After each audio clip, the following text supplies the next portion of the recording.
الرحیم الحمدللہ رب العالمین والعاقبۃ للمتقین والصلاۃ والسلام علی سید الانبیاء والمرسلین۔ تحریک لبیک یا رسول اللہ ایک عظیم سانے سے گزری ہے، اتوار کی شب، اور جو سانے ہری پور ہے ہزارہ اس کے اندر سے گزری ہے، اور جس میں ایک انتہائی دردناک واقعہ پیش آیا جو کہ شاخسانہ ہے حکومتی دہشت گردی اور ریاستی دہشت گردی کا، جس کی مثال شاید پاکستان میں کسی بھی واقعے کے ساتھ نہیں جوڑی جا سکتی۔ گزشتہ ہفتے میلاد النبی صلی اللہ علیہ وسلم کا جلوس تھا جو 12 ربیع الاول کے دن اپنے مقامات سے ہوتا ہوا حویلیاں کی جانب جا رہا تھا، جس کے اوپر راستے میں شیلنگ کی گئی۔ اسی 12 ربیع الاول کے جلوس کو دوبارہ کرنے کے لیے ہم نے اعلان کیا یہاں 12 ربیع الاول شریف کی شب کو کہ ہم وہاں جا کر میلاد النبی صلی اللہ علیہ وسلم کا جلوس کریں گے، جس کو روکا گیا اس کو دوبارہ کریں گے وہیں پر۔ وہ جلوس اپنے مقام سے چلا اور انتہائی شاندار طریقے سے، بلکہ ہزارہ کی تاریخ کا سب سے بڑا جلوس میلاد النبی صلی اللہ علیہ وسلم کا، وہ اپنے مقام کی طرف رواں دواں تھا، جو تقریباً انتہائی فاصلہ طے کر چکا تھا کہ کھولیاں بالا کے قریب جب وہ پہنچا تو اس کے اوپر شیلنگ سٹارٹ کر دی گئی۔ جب وہ شیلنگ ہونے لگی تو اس کے بعد حالات کی کشیدگی دیکھتے ہوئے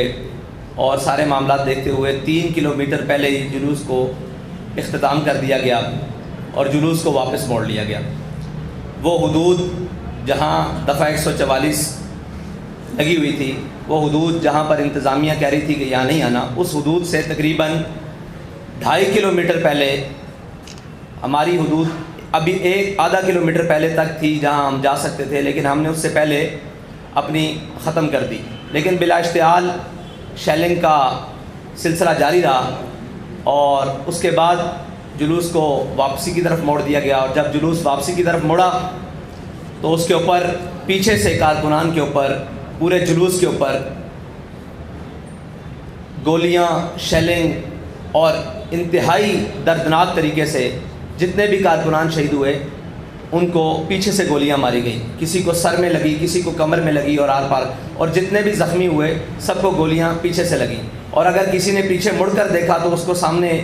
ماتھے پر، سینے پر گولی مار دی گئی، اور جو وہاں پر ہاتھ میں آیا اس کو پکڑ کر گولی مار دی گئی۔ یہ اتنا دردناک واقعہ ہے کہ اس کے لیے الفاظ بھی بیان نہیں ہو رہے کہ کیسے اس کو بیان کیا جائے۔ اور یہ کیا ہوا رات کے اندھیرے میں، مغرب تک کوئی چیز نہیں تھی، بالکل اپنے امن کے ساتھ نعرے لگاتے ہوئے ہر طریقے کے ساتھ تمام چیزیں ہوتے ہوئے جلوس اپنی منزل کی طرف تھا، اور مغرب کا وقت جیسے ہی گزرا اس کے بعد شیلنگ بھی سٹارٹ ہو گئی، لائٹس بھی آف کر دی گئی، دائیں بائیں کی جناب جتنی لائٹ تھی وہ بھی بجھا دی گئی، اور ایک اندھیرے میں رکھ کر اتنا شدید یہ سرائے سالے تک سلسلہ کیا گیا کہ کچھ سمجھ سے بالا تھا کہ آگے سے بھی آہو بکا کی آواز تھی، پیچھے سے بھی آواز تھی، اور ایک گولیوں کا سلسلہ تھا، نہ اپنے کی تمیز رہ رہی تھی نہ بیگانے کی، اور جناب گولیاں برسائی جا رہی تھی بارش کی طرح۔ تو اس سلسلے میں آج آپ سب کو بلایا گیا ہے کہ ہم آپ کو کچھ حقائق دکھا سکیں کہ یہ کیوں ہوا ہے اور کس نے کیا ہے، اور یہ واقعہ کیوں کر تحریک لبیک پاکستان کے اوپر پیش آیا ہے۔ اس کی پہلی وجہ تو یہ ہے کہ مکمل تیاری تھی کہ تحریک لبیک پاکستان کو ایک فرقہ وارانہ فساد کے ذریعے پورے ملک میں اشتعال دلوایا جائے، اور پھر یہ اشتعال اٹھے اور اس سے جس کو بھی جو فائدہ مل سکتا ہے وہ لے، اور اس کے بعد ملک کے اندر ایک ہنگاموں کی صورت بپا ہو جائے۔ پہلی اس کی وجہ تو ہمارے سامنے یہ ہے، اور دوسری بات یہ ہے کہ فرقہ وارانہ فساد یا کوئی بھی نسلی اور قومی فساد ہو، اس کے اوپر تحریک لبیک پاکستان بالکل بھی یقین نہیں رکھتی، اور آج تک تحریک لبیک پاکستان کسی بھی فرقہ وارانہ فساد کے اندر نہ کبھی ملوث ہوئی ہے، نہ کبھی اس کا ذہن ہے، کیونکہ جو ہمارا نظریہ ہے، جو ہمیں ہمارے قائد نے نظریہ دیا ہے، اس سے کسی مسلمان کو اختلاف نہیں ہے، اور کسی بھی کلمہ گو انسان کو اختلاف نہیں ہے۔ تو یہ جان بوجھ کر ایک بہت بڑی سازش تھی جس کے تحت تحریک لبیک پاکستان کو اس کے اندر دھکیلنے کی کوشش کی گئی۔ اور دوسری بات یہ ہے کہ حالیہ دورے جو ہمارے ملک کے ذمہ داران بیرون ملک کر کے آئے ہیں، وہ کیا یہ معاہدے کر کے آئے ہیں کہ اب ان لوگوں کو جان سے مارنا ہے، اور جب یہ اشتعال میں آ جائیں اور ان کو پھر یہ پورے ملک میں ایک فساد اور جناب ایک احتجاج کی فضا بلند ہو اور ایک دوسرے کو مارا جائے، اور اس کے بعد ایک بڑا احتجاج پورے ملک میں بپا ہو، اور اس کے بعد تحریک لبیک پاکستان کو کالعدم کیا جائے۔ یہ اس کی طرف پرسوں رات کا ایک قدم تھا جس کو تحریک لبیک پاکستان کی قیادت نے بڑی بخوبی طریقے سے بھانپ کر اپنے کارکنوں کو اس دلدل سے نکال کر اور بحفاظت گھروں تک پہنچانے کی کوشش کی، لیکن وہ کوشش ناکام کرنے کے لیے بھی ان کے اوپر گولیاں برسائیں گی۔ یہ ایک اتنی بڑی سازش ہے کہ اگر اس سے بے نقاب کیا جائے تو پتہ لگ جائے گا کہ پاکستان کا دشمن کون ہے، اور پاکستان کو غیر متزلزل کون کرنا چاہتا ہے، اور ایک وہ جماعت جس کا ان چیزوں سے تعلق ہی کوئی نہیں، اس کی طرف دھکیلنا کون چاہتا ہے، اور بلا وجہ ان کے کارکنان کو شہید کروا کر کون چاہتا ہے کہ اس ملک کے اندر اشتعال پیدا ہو، اور اس ملک کے اندر ایک افراتفری پیدا ہو، اور اس ملک کو دوبارہ اس کی طرف دھکیلا جائے جس سے کسی کا مفاد جڑا ہوا ہے۔ اور اس سارے واقعے کے بعد ہم اس نتیجے پر پہنچے ہیں کہ پاکستان میں حقوق سب کے ہیں،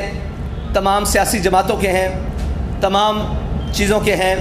ہر چیز کا حق ہے، لیکن اگر حق نہیں ہے تو دینی لوگوں کا نہیں ہے، اگر حق نہیں ہے تو مذہبی لوگوں کا حق نہیں ہے، اور حق نہیں ہے تو تحریک لبیک یا رسول اللہ کے کارکنان کا حق نہیں ہے، اس کے ذمہ داران کا حق نہیں ہے، اور کوئی حافظ قرآن ہے تو اس کا حق نہیں ہے، کوئی عالم دین ہے تو اس کا حق نہیں ہے، کوئی بینک افسر ہے یا کسی بھی شعبہ ہے فکر سے وکیل ہے، جج ہے، تاجر ہے، کسی بھی طبقہ ہے فکر سے تعلق رکھتا ہے، اگر وہ تحریک لبیک پاکستان سے جڑا ہوا ہے تو اس کا کوئی حق نہیں ہے، وہ ان کے نزدیک بالکل بھی انسان نہیں ہے۔ اور یہ حلیہ جس میں ہم آپ کے سامنے بیٹھے ہوئے ہیں، داڑھی اور پگڑے کے حلیے میں، یہ حلیہ جس کا دل چاہے، جس وقت دل چاہے، جہاں دل چاہے، اس حلیے والوں کو جتنا خون بہانا چاہے وہ بہا دے، رات کے اندھیرے میں چاہے، دن کی روشنی میں چاہے وہ بہا دے، اور جہاں دل چاہے گولیاں برسا دیں، جہاں دل چاہے شیل برسا دیں، جہاں دل چاہے اٹھا کر جیلوں میں بند کر دیں، جہاں دل چاہے دہشت گردی کے مقدموں میں بند کر دیا جائے، جب دل چاہے فورس شیڈول میں ڈال کر ان کو پابند سلاسل کر دیا جائے۔ اور جناب اس سوچ اور اس فکر کے رکھنے والوں کو یہ سوچنا ہوگا، اور ان کے خلاف جو سازش کر رہے ہیں ان کو یہ سوچنا ہوگا کہ ہم ملک کو کس طرف لے کر جا رہے ہیں، اور یہ جو کچھ ہو رہا ہے یہ چاہت کس کی ہے، یہ کس کا ایجنڈا ہے کہ وہ ہمیں اس سطح پر لے کر جانا چاہتا ہے، اور ہمارے خون کو اتنا ارزاں سمجھ کر دن بدن بایا جا رہا ہے، اور اس کی قیمت بھی نہیں، یعنی یہاں شہداء کے جنازے ہوں کسی کو دکھانے کی اجازت نہیں، سچی بات یہ ہے، اور یہاں شہیدوں کی گنتی کسی کو بتانے کی اجازت نہیں، یہاں زخمی ابھی بھی پڑے ہوئے ہیں اسپتالوں میں، کسی کو ان کو جا کر دیکھنے کی اجازت نہیں، اور پوسٹ مارٹم کے لیے 48 گھنٹے ہو گئے ہیں، تمام جگہ پر ہم باڈیز لے کر تمام سرکاری اسپتالوں میں، مجسٹریٹ کی عدالتوں میں پھر رہے ہیں کہ ہمیں کورٹ آرڈر دیں تاکہ ہم ان کا پوسٹ مارٹم کروا سکیں، وہ کورٹ آرڈر نہیں دیے جا رہے، وکلاء صبح سے لے کر شام تک کچہریوں میں بیٹھے ہوئے ہیں، کوئی سننے کے لیے تیار نہیں ہے کہ یہ ہوا کیا ہے، اور یہ ظلم آپ کے ساتھ کس نے کیا ہے، کیوں ہو رہا ہے۔ اور اس کے بعد ہمارے الٹا سب سے بڑی بات یہ ہے کہ الٹا جن کو شہید کیا گیا ہے ان کے اوپر ایف آئی آریں درج کرنی شروع کر دی ہیں۔ مطلب اس کا تو جواز، اگر ہم وہاں دھرنا دے کر بیٹھتے، ہم اپنی حدود سے تجاوز کرتے، یا ہماری جو ریڈ لائن یا انہوں نے کہا یہاں دفعہ 144 ہے یہاں آپ نہیں آ سکتے، ہم وہاں جاتے تو کوئی سمجھ آتی۔ جلوس اپنے اختتام کر کے واپس جا رہا ہے تو اس پر گولیاں کس نے برسائی ہیں، اور کیوں برسائی ہیں، اور کس وجہ سے برسائی ہیں، یہ اتنا بڑا سوال ہے ملک کے تمام اداروں سے، ملک کے آرمی چیف سے، ملک کے چیف جسٹس سے اور جناب chief justice of high court سے، ملک کے وہ تمام وزیر اعظم سے، وزیر اعلیٰ سے، وزیر داخلہ سے، وزیر خارجہ سے، ملک کے تمام بڑے کلیدی عہدوں پر بیٹھنے والوں سے یہ سوال ہے کہ یہ کیا ہوا ہے آپ کے نیچے، آپ کی بسنے والی رعایا کے اندر، اور یہاں پر اس روٹ کے اوپر سگنلز بند کر دیے گئے، اس روٹس کے اوپر جب گولیاں برسی اس کے روٹ کے اوپر لائٹیں بند کر دی گئی، لائٹ بند کر دی گئی، اس روٹ کے اوپر آنے جانے والے لوگوں کو رستہ بند کر دیا گیا، حالانکہ رستہ نہ ہمارے جلوس کی وجہ سے رکا ہے، ٹریفک بھی چلتی رہی ہے اور لوگ بھی آتے جاتے رہے ہیں، لیکن اس واقعے سے پہلے کرنے کے کس نے آگے سے جا کر ٹرکوں کو رستہ بند کر دیا اور تحریک لبیک یا رسول اللہ کے جلدی نکلنے کا راستہ بھی روکے رکھا، جس کو 3.5 گھنٹوں بعد کارکنان نے پورا زور لگا کر ان گاڑیوں کو روڈ سے ہٹا کر اپنا راستہ واپسی کا صاف کیا، جانے کا نہیں۔ یہ ایک اتنے بڑے سوالات ہیں جس کا جواب اس ملک کے تمام ذمہ داروں کو دینا پڑے گا، ورنہ یہ بدماشی کہ جناب جس کا جب دل چاہے وہ مار دے اور جس کو مار دے کوئی تمیز کیے بغیر، یہ دنیا میں۔ اور دیکھیں سب سے بڑی بات کہ ٹارگٹ کلنگ کر کے مارا گیا ہے، لوگ پیچھے سے جا رہے ہیں، آپ دیکھیں ہمارے شہداء کو کہ ان کے سروں میں فائر لگے ہوئے ہیں، اور فائر 30 بور کا ہے۔ مجھے یہ بتائیں 30 بور سے فائر ٹارگٹ کلر کے علاوہ کوئی مار سکتا ہے سر میں؟ یہ ایک سوال ہے بہت بڑا کہ چھوٹے پسٹل سے، دیسی ساختہ پسٹل سے 30 بور کے فائر ہمارے کارکنوں کے سروں میں لگے ہوئے ہیں، اور بڑی گنوں کے بھی فائر ہیں، وہ آر پار ہو چکے ہیں جسموں کے اندر سے، اور ٹارگٹ کر کے ایک ایک کو ٹارگٹ کر کے وہاں فائر مارے گئے ہیں۔ تو یہ ٹارگٹ کلنگ کے سلسلے کی طرح، بالکل اس طرح جس طرح ٹارگٹ کلرز کسی کو ٹارگٹ کر کے مارتے ہیں، اس طرح کارکنان کا وہاں خون بہایا گیا اور ان کو شہید کیا گیا، ان کو زخمی کیا گیا، ان کی حال و بحال نہیں کیا گیا، اور سب کو پیچھے سے گولیاں ماری گئی۔ یہ تھے جی ہمارے اس سانے کی رویداد، اور کھولیاں بالا یہ وہ جگہ ہے، اور جہاں تک ہمارا تحریک لبیک پاکستان کا جلوس پہنچا، اور ایک بہت بڑی سازش حویلیاں تو بھائی اس سے 3 کلومیٹر ہے، حویلیاں کی تو حدود بھی نہیں شروع ہوتی، ایبٹ آباد بھی وہاں سے، ایبٹ آباد ضلع کی حدود وہاں سے شروع نہیں ہوتی جہاں تک ہم گئے ہیں، وہ بھی آگے پل کراس کریں تو آگے جاتا ہے، تو ہم تو پل کے پہلے دعا کر کے واپس آ چکے ہیں۔ تو یہ ایک سازش کی جا رہی ہے جی حویلیاں وہاں پہ فرقہ وارانہ تھا، بھائی ہم وہاں گئے ہی نہیں، وہاں پر دفعہ 144 ہے ہی نہیں، وہاں پر کوئی مسئلہ ہے ہی نہیں، ہم تو پہلے اپنا جلوس ختم کر کے واپس ہو رہے ہیں، اور جلوس ختم کرنے سے پہلے ہی انہوں نے شیلنگ سٹارٹ کر دی اور آوازیں آنے لگ پڑی۔ ہمارے پاس وہ ویڈیوز بھی ہیں، وہ لوگ چلائیں گے کہ جب ہم اعلان کر رہے ہیں کہ ہم واپس جا رہے ہیں اور ہم نے ختم کر دیا واپس چلو، یہ شاہ صاحب بھی اعلان کر رہے ہیں، میرا بھی اعلان موجود ہے ذمہ داران کا، اس کے اندر فائرنگ کی آواز باقاعدہ سنی جا سکتی ہے کہ اس وقت فائر کھول دیا گیا کہ آپ آگے کیوں نہیں آ رہے، آپ اس جگہ پر کیوں نہیں جا رہے جہاں پر فساد ہے، آپ یہاں سے واپس کیوں جا رہے ہیں۔ تو ہمارا جلوس زیادہ کلومیٹر بنتا ہے، 4 کلومیٹر، لیکن ہم احتیاطاً کہہ رہے ہیں کہ 3 کلومیٹر کنفرم ہم وہاں سے اپنے مقام سے جہاں پر بھی وہ جلوس کا مسئلہ تھا، حویلیاں بازار اس سے بھی آگے جاتا ہے جہاں کا معاہدہ ہوا ہے، حویلیاں بازار مین جی ٹی روڈ سے اس سے بھی اندر ہے، لیکن مین حویلیاں بازار جہاں سے حویلیاں شروع ہوتا ہے وہاں سے بھی 3 کلومیٹر پہلے ہم نے جلوس ختم کیا، اور یہ ایک بہت بڑا سانحہ گزرا ہے، اور جان بوجھ کر تحریک لبیک پاکستان کو اس آگ میں دھکیلنے کی کوشش کی گئی ہے، لیکن انشاءاللہ